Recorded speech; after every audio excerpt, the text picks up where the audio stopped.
Les amis, bonjour à toutes et à tous. Ronde 9 de l'Open à Alpe d'Huez, dernière ronde de ce tournoi. Donc évidemment, ça me tient à cœur de terminer ce tournoi sur une bonne note. Et l'adversaire du jour, c'est Mickaël Hajaj, 2000 Elo. Et cet adversaire, eh bien, je le connais. Je l'ai affronté dans un tournoi à Lyon, c'était en... C'était en quand? C'était en novembre, ouais. En novembre. Il était mieux classé hein, quand je l'ai affronté, hein. Il était 2150, donc évidemment, je suis pas hyper content de le jouer maintenant. Et j'avais réussi à gagner. Donc lui, il veut prendre sa revanche. Le truc, c'est que pour l'instant, moi, je fais un tournoi plus qu'horrible. Et pour lui, en fait, je sais pas si le tournoi est horrible, mais en fait, il a pas joué tous les matchs du tournoi, donc je pense que, voilà, ma vie, lui, il est moins cagoulé que moi, ça c'est sûr. Donc évidemment, c'est quand même moi qui dois faire mes preuves dans cette partie. Je prépare un peu ce qu'il joue, mais pas grand-chose. En fait, je fais surtout attention à ses prépas à lui, parce que quand on s'est affronté en novembre, ben, il m'avait collé une prépa sur l'espagnol, et il m'avait plutôt bien préparé. Donc lui, je suis sûr à 2000% qu'il va se prep à partir de ma base des vidéos. La question, c'est sur quoi il va se prep. Donc en fait, sur E4, je m'attendais à un truc sur E6 en fait. Et du coup, j'ai décidé sur E4 que s'il me rejouait E4, je partirais sur la sicilienne. J'ai pas révisé grand chose sur ce qu'il jouait, mais j'ai convenu de changer en tout cas. Donc la partie commence, il ouvre sans surprise par E4, et là je fais C5. Ok. Donc C5, la sicilienne comme convenu, cavalier F3, D6, et là il fait C3. Il fait une alapine retardée, parce qu'il a fait cavalier F3 d'abord. Et ok, ici je joue cavalier F6, attaque le pion. Fou E2, donc le pion reste en prise. Mais attention, surtout ne pas manger ce pion, parce que sur cavalier prend E4, dame A4, ça perdrait la pièce. Je pense que j'ai lâché assez de matériel pendant ce tournoi, donc évidemment, j'ai pas envie de renouveler l'expérience. Donc à la place, je joue le coup le plus joué, je joue cavalier C6. J'ai un petit peu réfléchi à ce coup en fait, parce que je connais pas grand chose en vrai sur ces variantes, ça fait très longtemps que je les ai pas révisées. Je sais qu'il y a G6 qui est possible aussi, mais il me semble que cavalier C6 c'était mon répertoire. Et là, il me sort D4. D4, attention, même chose. Sur cavalier prend E4, D5 attaque le cavalier, cavalier bouge, et maintenant dame A4, je perdrai encore une pièce. Non merci. Donc, à la place de cavalier prend E4, je décide de faire C prend D4. Pion prend D4. Par contre, à présent, la question de manger le pion se pose, parce que sur cavalier prend E4, j'imagine une nouvelle fois D5, avec la menace de dame A4, mais cette fois-ci, je peux faire dame A5, échec au roi, et donc j'empêche la dame de venir en A4. La question, c'est, évidemment, il me le joue vite, je comprends que c'est son répertoire, mais surtout, est-ce que c'est bien de gagner ce pion? En fait, je pense à deux trucs. Je pense à roi F1, et roi F1, j'imagine, je sais pas, par exemple, cavalier bouge en B8, je dis au pif, et ça, je sais pas trop comment évaluer cette position, je me dis que ça peut être assez complexe quand même, et je me demande aussi ce que ça vaut sur cavalier C3. Parce que cavalier C3, cavalier prend, pion prend, sur dame prend, j'aurais fou des deux. Ah bah là, je perds une pièce parce que la dame est attaquée, le cavalier aussi. Moi, franchement, je vais pas beaucoup plus loin dans le calcul. Et en fait, quand on analysait ensemble, en fait, il m'a un peu montré la suite de la variante possible. Ça pourrait être cavalier prend, pion prend, cavalier D8, c'est le meilleur coup. Pas du tout naturel de venir en D8. Mais en fait, l'idée de cavalier D8, c'est que sur petit roc, les noirs vont jouer E5. Et là, comme les noirs prennent de l'espace avec E5, prennent le centre, les blancs vont logiquement reprendre E6, et là, à présent, on pourra sortir le cavalier avec cavalier prend E6. Pour ça qu'on fait cavalier D8, mais franchement, pas facile du tout. Évidemment, je la sentais pas du tout cette variante. Comme je connaissais pas, bah, j'ai préféré ne pas rentrer là-dedans. Et au lieu de faire cavalier prend E4, je préfère faire le coup D5. Et D5, ok. Bon, je me dis ça, c'est un peu plus dans mes schémas. Sur pion prend, je fais cavalier prend. Ça devrait aller. Cavalier C3, je vais faire G6 et ok, tout roule. Et évidemment, ici, il me joue pas prise, mais il me joue plutôt le coup E5. Et E5, c'est le coup auquel je m'attendais, parce que je me dis, cavalier E4, en fait, je peux rentrer dans des structures de française avec E6. Le truc, c'est qu'en fait, le cavalier en E4, je sais pas s'il est forcément idéalement placé, parce que, en fait, il faut toujours faire attention à que le cavalier ne se fasse pas enfermer avec, par exemple, je sais pas, si j'empêche, si je contrôle G5, cavalier bouge et F3, en fait, ce cavalier, il a très très peu de cases de fuite. On voit qu'en fait, la majorité de ses cases sont contrôlées, donc en fait, il n'a pas grand-chose en cases de fuite. Donc c'est vrai que ce cavalier, j'ai un peu peur qu'il se fasse enfermer. Mais pour l'instant, je vois pas de danger immédiat. Je me dis ça doit être correct. Il fait petit roc. Et là, je commence à réfléchir un peu parce que je vois pas mal d'options pour moi. Je vois par exemple le coup E6.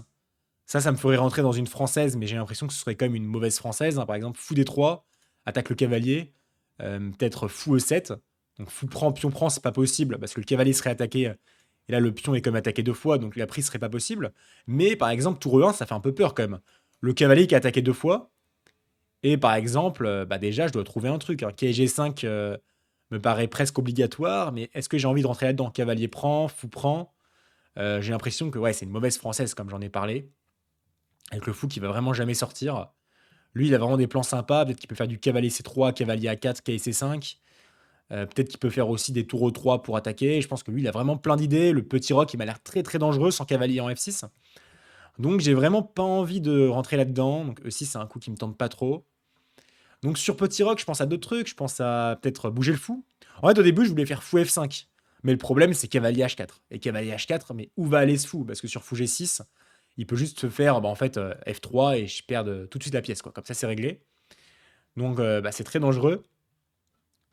Et aussi, je pense aux cases de fuite pour ce cavalier. Je me dis que ce cavalier, il doit pouvoir s'enfuir. Mais en même temps, j'ai pas envie de faire E6, donc c'est un peu embêtant.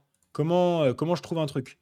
Je pense à fou G4, mais pareil, fou G4 sur H3, j'ai l'impression que je dois venir en F5. Ça revient un petit peu au même quand même. Et sur cavalier H4, ok, là, il pourrait peut-être pas m'enfermer parce que sur F3, j'aurais cavalier G3, j'aurais une case de fuite. Mais bon, le fou qui revient en C8, pardon, j'ai pas forcément envie de voir ça. J'ai l'impression que c'est un peu délicat ma position en fait. Donc à la place, je fais un truc qui est un peu bizarre, mais dans ma tête c'était un peu logique. Bah, je fais H6. Alors H6 pour plusieurs raisons. Je me dis que parfois ça peut me laisser le fou venir en H7 dans certaines variantes. Bon après, il faut que je fasse gaffe au E6, mais c'était l'une des idées. En fait, l'idée de H6 également, c'est que ça me permet aussi de poser quelque chose sur G5 pour que le cavalier puisse s'enfuir. Et je me dis H6 c'est un coup utile. Peut-être que le cavalier des fois il voudra venir en G5 ou bien le fou. Donc voilà, H6 c'est un coup qui me paraît ok. Et là, il va jouer un coup que j'avais anticipé en plus, et que je trouve fort d'apparence. Ici, il me joue Dame B3. Et en fait, Dame B3, sur le coup, je trouve que c'est malin. Pourquoi? Parce qu'en fait, l'idée de Dame B3, en fait, c'est de m'empêcher de bouger mon fou. Parce que si je développe mon fou en F5, eh bien là, il peut juste faire Dame prend B7. Il gagne un pion. Et tour B8, Dame prend C6, hein, bien sûr. Donc, j'ai pas de compensation sur la colonne B. Donc là, évidemment, je ne peux pas bouger le fou, ça veut dire. Mais en même temps, bah, faut que je fasse quelque chose. Parce que si je joue G6, bah, la position, c'est un peu moche, quoi. Lui, il va peut-être se développer encore avec peut-être fou E3, peut-être qu'il va faire cavalier E1 à présent pour menacer F3. Je dois faire un truc. Et en plus, j'aimerais bien bouger cette dame. En fait, j'aimerais bien faire dame B6. Le problème, c'est que sur dame prend D5, bah, je perds un pion, pareil. Donc, je fais pion E6. Ça m'embête un petit peu parce que ça bloque mon fou. Et c'est marrant parce que, en fait, TMB3, c'est pas le meilleur coup. Le meilleur coup, ce serait KIC3 ici, en fait. Et en fait, le plan, ce serait pas de jouer sur le cavalier qui est mal placé, mais de carrément essayer de l'échanger finalement. Et sur cavalier prend, pion prend, en fait, les blancs sont très bien ici. Le fou, il pourrait aller en A3. La tour peut taper sur le pion en B7 et contrôle la colonne B. Les blancs, ils ont de l'espace avec D4 et E5. En fait, les blancs ont une très bonne position. Et en fait, heureusement, dame B3, qui au début me déplaisait un petit peu, bah, finalement, c'était peut-être pas si grave. Je fais E6. Il joue fou E3, il se développe, très normal. Je fais fou D7, je laisse le pion B7 en prise, mais c'est vrai que sur dame prend B7, et bien là je fais tour B8, et contrairement à la variante précédente, et bien le cavalier est défendu par le fou. Donc dame bouge, et là après tour prend B2, je peux même faire cavalier B4, attaque la dame avec dame prend A7 qui est C2, ça me permettrait de gagner la tour, donc franchement la prise en B7 est pas vraiment une option. Donc il joue cavalier A3 à la place, c'est vrai que le coup logique ce serait cavalier D2 ou C3 pour échanger le cavalier, mais lui, il était vraiment dans une optique de jouer sur mon cavalier qui est mal placé pour vraiment se garder les idées de l'enfermer, quoi. Ce que je peux comprendre. Donc il fait cavalier A3. Et là, pareil, hein, je me dis, bah écoute, te prends pas la tête, joue ce qui est logique. Ici, je fais fou E7. Je développe mon fou d'une case. Je prépare les petits rocs éventuels. Et je me laisse aussi cavalier G5 en option. Après, c'est vrai que cavalier G5 pour cavalier H7, j'ai pas trop envie, hein, mais c'est juste, je me dis, bah au pire, je développe une pièce, quoi. Donc là, il fait tour C1, il met une tour sur la colonne C, c'est normal. Mais là, j'ai l'impression que j'ai un super coup, en fait. Ici, bah, en fait, non, ma position est bien, je pense déjà. Ici, je pense que je joue le meilleur coup de la position. Bon, en tout cas, j'aime bien le coup. Ici, je joue Dame B6. Et Dame B6, c'est vraiment pas mal parce que sur Dame prend, apprend, j'ai certes une mauvaise structure, mais qu'est-ce qu'on remarque? C'est que le cavalier en A3, bah, il est tapé deux fois par le fou et la tour. Et que si le cavalier bouge, par exemple, je sais pas, en B5, eh bien, je peux gagner le pion en A2 qui se trouve juste derrière. Donc ça me fait plaisir quand même. Je me dis, ah bah, là, j'arrive à sanctionner un petit peu ce cavalier en A3. Donc déjà, il peut pas prendre en B6, première chose. Qu'est-ce qu'il peut faire d'autre? Par exemple, s'il fait cavalier B5, c'est un coup auquel j'avais pensé, eh bien là, j'ai vu cavalier A5. Attaque la dame, et le cavalier qui sera attaqué 2 fois, donc la dame qui doit rester en contact avec le cavalier. Donc peut-être dame D3 pour toujours le défendre 2 fois. Mais ici, la dame, elle n'est pas très bien placée quand même. Donc je pense qu'après simplement petit roc, bah, je suis pas mécontent de ma position. Donc franchement, ça me fait plaisir. Et du coup, bah, je suis content d'avoir la dame en B6. En plus, je me dis que la dame bah, s'active. Ma position commence à respirer un peu plus. Il joue fou D3. Donc pour l'instant, fou D3, il menace pas trop fou prend E4. Mais attention au coup dame C2. Hein. Tout à l'heure, par exemple, sur dame C2, ce qui était bien, c'est que je pouvais faire cavalier B4. Mais peut-être que sur fou D3, ouais, cavalier B4 serait peut-être toujours possible. Mais par exemple, petit roc, j'ai l'impression en fait que je dois faire gaffe à peut-être. Ouais, c'est peut-être ça ce dont j'avais peur avec KD2. Et ça, c'est peut-être un peu chaud. Après, ça reste complexe encore. Ouais, je sais pas. Franchement, je sais pas. Je sais plus à quoi j'ai pensé. Mais je m'étais dit que c'était peut-être le bon moment en fait pour prendre la dame en B3. Pion prend B3. Du coup, là, la structure, elle est abîmée. Et ça me laisse la case B4 pour le cavalier. Donc, cavalier B4. J'attaque le fou aussi, c'est important. Parce que si j'échange mon cavalier contre le fou, bah évidemment, c'est très bien pour moi. Il fait le fou B1 pour refuser l'échange, logique. Et là, ok, je pense que le plan que je devais adopter si je voulais essayer d'être mieux, c'est vraiment de trouver une rupture, enfin une levée de pion. Et je pense que je devais envoyer F5. F5, c'est un coup quand même pas facile à jouer parce que sur pion prend, en fait, l'idée c'est G prend. Et là, je vais juste faire tour G8 et jouer sur le roi. Ensuite, j'aurai peut-être du F5, du cavalier G5, et là j'ai de l'attaque. Mais voilà, moi j'ai pas du tout pensé à ce coup F5. Parce que j'étais aussi sur une optique de peut-être faire petit roc. Donc à la place, je décide de faire fou C6. Je me dis que c'est utile. Peut-être que je peux faire roi D7 aussi des fois. Comme ça va me faire lier les tours. Mais fou C6, c'est vraiment beaucoup moins fort, je pense. Et surtout, bah, c'est beaucoup moins menaçant. Hein. F5, c'est beaucoup plus dynamique. Maintenant, il va jouer H4. Lui, son idée, ça reste la même. Hein. C'est vraiment essayer d'enfermer mon cavalier. C'est vrai que sur cavalier E1, avec l'idée de faire F3, le problème, c'est que là, je peux jouer fou G5. Et en fait, bah, sur F4, le fou revient en E7 et voilà, le cavalier, il peut plus le gagner avec F3. Donc en fait, il peut pas faire ce plan pour l'instant. Donc il fait H4 un peu pour le préparer, je pense, pour aussi me retirer des cases de fuite pour mon cavalier. Donc je fais tour G8 pour préparer G5. Il fait G3. Même chose hein, sur, par exemple, cavalier E1. Et bien là, bon, là, je gagne un pion, en fait. Ça fait pas trop sens. Mais je pourrais même envoyer G5 qui serait intéressant. Donc, G3, je fais G5. J'envoie le pion. H prend. H prend. Et ici, c'est intéressant parce que les blancs pourraient avoir envie de faire cavalier H2. Toujours cette idée de faire F3. Ou peut-être plus tard, un roi G2 et F3. Mais ici, bah, je peux envoyer F5. Comme le cavalier n'est plus là, bah, je suis content de pousser F5. Et sur F3, bon, il y a des variantes qui sont plus illustratives. Là, je pourrais manger le pion. Mais au-delà de la prise du pion, je peux faire F4 en fait. Et pendant que le cavalier est attaqué, le fou est attaqué en même temps. Donc là, sur pion prend G4, je fais tour H8. Ici, il joue roi G2. KH2, pareil en fait. KH2, l'idée en fait que je voyais, c'était mon coup F5, je le voyais à chaque fois. Et avec F3, F4 en fait. C'est ça que je voulais montrer dans ce cas-là, c'est beaucoup plus clair. Et voilà, sur pion prend, je prends le fou. Et ici, évidemment, les noirs sont beaucoup mieux. Hein. La tour qui est monstrueuse, le pion E4 bah, qui est perdu, ou alors sur pion prend, fou prend, c'est le fou qui devient monstrueux. Donc là, la position est très très dangereuse. Donc en fait, son plan de F3, il peut jamais vraiment le poser, j'ai l'impression. Donc il joue roi G2 à la place. L'idée, c'est de faire tour H1. Moi, je fais roi D7 pour lier mes tours. Et là, il va jouer tour H1. Et là, il va me proposer match nul. Et là, je précise un peu les conditions de cette proposition de nul. On a tous les deux 20 minutes à la pendule. Donc 20 minutes à la pendule.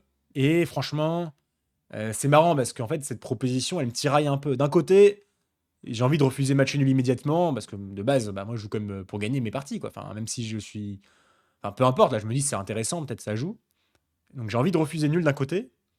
De l'autre, il y a une petite voix dans ma tête qui me dit franchement, Alex, avec ce tournoi horrible, t'en as peut-être assez fait. Quoi. Enfin, peut-être prends la nulle et voilà, rentre chez toi et voilà, tu penses à un autre tournoi. Et ok, là, je me pose un peu ces deux questions complètement irrationnelles. Et après, là, je me dis, ok, Alex, force-toi à vraiment te poser une question concrète. Est-ce que tu es mieux dans cette position? Et assez rapidement, j'ai l'impression que je ne suis pas mieux. Une autre question que je me pose, c'est est-ce que j'ai un plan? Assez rapidement, j'en arrive à la conclusion que j'ai pas trop de plan, en fait. J'aimerais bien jouer F5, mais le problème sur F5, c'est qu'après E prend, fou prend, eh bien, ça me laisserait la case E5. Donc, j'ai pas forcément envie de voir ça. Le pion G5, il peut être un peu faible. Et il peut y avoir des plans un peu pour les blancs du style K et C2, cavalier 1, K et D3 pour aller sur E5. Donc, en fait, j'ai l'impression que j'ai pas de plan. Les blancs, ils peuvent en avoir. Mais finalement, en fait, mon analyse finale, c'est que moi, j'ai pas de plan pour progresser. Les blancs, ils en ont peut-être. Mais donc, pour avoir une chance de gagner, en fait, il faut que les blancs prennent des risques. Et là, en fait, quand je réfléchis à tout ça, bah, j'ai déjà écoulé 10 minutes, hein. Il me reste seulement 10 minutes à la pendule. Lui, il me propose nul, donc je comprends qu'il n'a pas forcément l'intention de prendre de gros risques. Et finalement, je décide de faire le choix rationnel. Je me dis, j'ai pas de plan, il est peut-être un petit peu mieux, objectivement. Donc j'accepte la proposition de nul. Donc match nul pour la dernière partie. Je pense que c'était une très bonne décision, parce que j'ai regardé après, j'ai analysé, en fait, les blancs sont un tout petit peu mieux. Évidemment, il y a pas mort d'homme, je pense pas que c'est facile pour les blancs de gagner ça. Mais en fait, voilà, faut pas que je prenne de risques inutiles et surtout avec, mes antécédents dans mes parties précédentes, c'est compréhensible. Donc voilà, c'est un match nul quand même, bah, je sais pas qui fait plaisir ou quoi. J'ai l'impression que j'ai fait une partie quand même très, très décente, hein. Je j'ai pas de regrets sur celle-là, j'étais bien concentré aussi, j'ai fait de mon mieux. Peut-être un peu sous-préparé dans l'ouverture, mais ça, c'est un travail de long terme, hein, je peux pas me le reprocher sur le tournoi en particulier. Donc voilà, fin du tournoi, franchement, je suis content de le terminer, hein, enfin, je vais pas vous mentir, je suis enfin quoi, enfin je vais le finir. Après je me dis: «Oh, je vais devoir montrer mes parties sur YouTube», hein. En fait, j'ai eu 2 sensations quand j'ai fini le tournoi. La première, c'est: le tournoi est terminé, je peux plus perdre de points. La deuxième, je fais: «Oh putain, je vais devoir montrer mes parties sur YouTube» et peut-être la 3e, c'est: «OK, il va falloir, en tirer des leçons de ce qui s'est passé». Et vraiment, penser à la suite, en fait. Franchement, après ce tournoi, je suis pas dans une optique de: «Ah, j'ai plus envie de jouer du tout». Je suis pas dégoûté, en fait, mais ouais, je me pose des questions pour la suite, ça, c'est sûr. Et écoutez, en fait, je pense qu'on va plutôt se garder une vidéo, en fait, où on va faire un petit bilan de ce tournoi. Dites-moi dans les commentaires si ça vous intéresse que je fasse un bilan, quand même, histoire que ça intéresse du monde. Et après, voilà, bah, une nouvelle aventure va commencer. Je vais vous en parler dans la prochaine, vidéo, si jamais je fais un bilan de ce tournoi. En tout cas, voilà, merci d'avoir suivi ce tournoi. J'ai pas eu le temps de répondre à tous les commentaires, mais j'ai vu qu'il y avait beaucoup de commentaires hyper sympas. Donc, c'est aussi très gentil de votre part parce que franchement, avec les parties que je vous ai montrées, je sais pas si je vous apprends grand-chose dans ces parties. En tout cas, c'est vrai que c'est frustrant de voir quelqu'un mal jouer à tout le temps. Donc, bah écoutez, ouais, c'est vrai que ça fait plaisir d'être soutenu même dans les pires moments. Mais en tout cas, ce que je vais vous dire, c'est qu'on va pas laisser tomber et le Road to FM va bien sûr continuer. À très bientôt. Ciao.